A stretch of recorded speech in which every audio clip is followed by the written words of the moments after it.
Sumalpok sa kasalubong na motorsiklo ang pickup na yan sa bahagi ng Barangay Santo Domingo sa Mexico, Pampanga. Nagpatuloy pa rin sa kasalubong na lane ng pickup at sumalpok sa iba pang sasakyan. Tinamaan na lang dahil nga nung nagka-head collision, nadamay na yung iba nasagi-sagi. Tapos yung iba natulak, nabangga. Ayon sa pulisya, 6 na sasakyan ang nadamay sa karambola. Patay ang backride ng nabanggang motorsiklo habang 3 iba pang sugatan. Base sa imbestigasyon, nakainom ng alak ang pickup driver.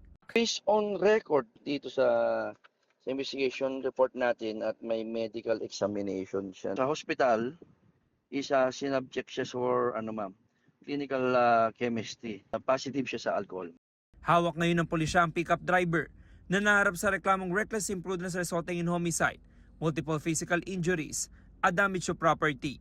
Sinusubukan pa siyang kunan ng pahayag at ang mga kaanak ng nasawi at iba pang nadamay sa insidente. Kuha ang dashcam video na ito sa Mayon Avenue sa Rodriguez, Rizal. Nasa kabilang linya ang isang truck. Nasa likod nito ang isang tricycle at isang dump truck. Maya-maya napahinto ang naunang truck at nagsimulang umatras.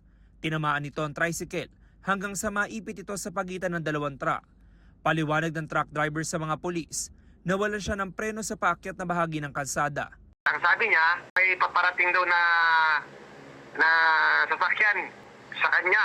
Iniwasan niya. So, mapak siya ng brake at sa walang sabi-sabi, nawalan siya ng buwelo paakyat. So, umatras yung sasakyan niya.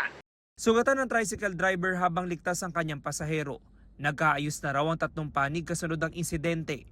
Sasagutin ng driver ng umatras na truck ang pagpapagamot sa tricycle driver, pagpapaayos sa kanyang tricycle at sa dump truck na nasa likod.